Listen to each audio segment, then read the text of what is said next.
Gentleman from South Carolina, Mr. Duncan.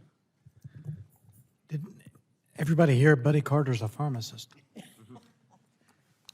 Madam Chair, it's great to say that, finally. Call you the chairwoman. Great panel discussion here. Not only serving on energy and commerce, but also co-chaired the House Energy Action Team. And I think Republicans have done a great job over the last 4 years or more messaging on all the ways the Biden administration has gotten energy wrong in this country and all of the issues. Inflation, Ms. Jackson, inflation and rising energy costs, we've said over and over, hurt the lower income people disproportionately harder than anyone else. And I'm glad you made that point. I see a future hearing where you will be invited back, I hope, to allow the other side of the aisle to actually hear your comments about the impact of energy cost on the African-American community and impoverished communities, even across all demographics. And I think the United States abundance of natural gas has helped do more, as we've heard, to lower our carbon emissions than anything else. I think an effort to bring more nuclear power online and utilize more natural gas in this country are important steps in both lowering energy costs but also lowering our carbon emissions. The Biden administration wants to keep cutting production in this country, but I'll tell you who's not cutting production unless it benefits them, and that's the OPEC cartel. The only time they cut production is to drive prices up because they want to raise more money. And Mr. Hickman mentioned we're dependent on foreign sources of energy. We don't want to be dependent on foreign sources of produce or protein. And so we've got upstream producers, we've got downstream wholesale and retail sales, we've got the end users, the farming and the communities.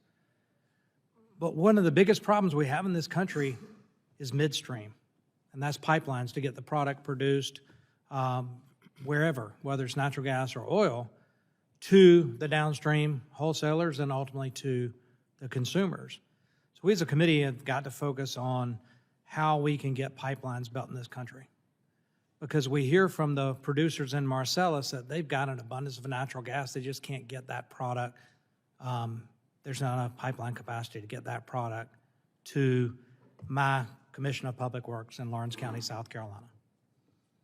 We've got capacity issues where the pipelines bringing both from Lake Charles in Texas, Louisiana and Texas, or Marcellus, north and south into the Carolinas, but they're at capacity. So as we see growth, as we see both manufacturing growth and residential growth across the country, the need for natural gas distribution is so important. And that's one of the caveats that we have got to address, is how we get that.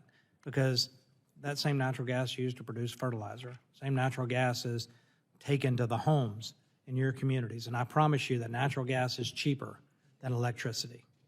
Whether it's running your dryer, your hot water heater, and now we see this morning, as many have mentioned, the Biden administration talk about prohibiting natural gas stoves in our homes. I see this as just a precursor. This is the beginning of an attack on natural gas, because they understand natural gas is abundant in America, and it is I won't say transition, I think it's the energy of the future for powering gas-fired power plants, to provide electricity, providing natural gas for vehicles, natural gas for homes.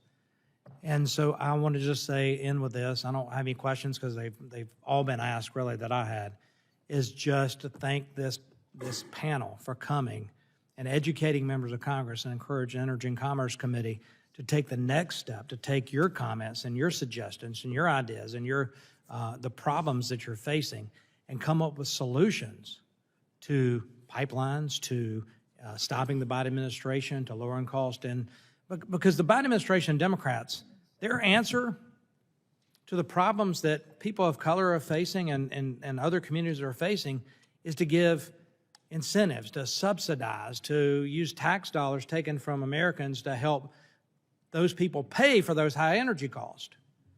They're not doing anything to drop the energy cost. They're just giving money to help pay for it, and that's the wrong solution, especially in a country like America that has an abundant natural resource base. I can't believe that any country would start limiting the production of something they have an abundance of that actually make lives better across their nation and help their populace and constituents to their detriment. That's what we're seeing. And we've got to figure out how to restart not just American energy independence, but American energy dominance, because at the end of the day, a prosperous nation can be benevolent. Be benevolent with our dollars, be benevolent with our technology, but also be benevolent with our resources, because when you have an abundance of it and you're not utilizing all that you're producing, you can export that. Wind and solar cannot be exported. I guess I could export electricity to Canada or Mexico, but you can't send it to Europe. You can't send electricity to Africa, but you can send cleaner burning natural gas to benefit and improve the lives of so many people across the globe. And I think that's what a benevolent nation would do. And now I yield back. Can I say one thing? I'm sorry. I want to say those pipeline jobs, those pipelines actually represent good paying jobs for low-income families. I mean, that's not just something that we need to work through because it's a way to get it to our end users. That actually represents jobs for people in my community. So that's something that we should really be focused on. And then the fact that, you know, that lower cost for families actually means that I can have enough money to start a small business that can employ people in my community. So, you know, it's a number of ways this benefits everyone, and especially people who look like me. Well said. Okay,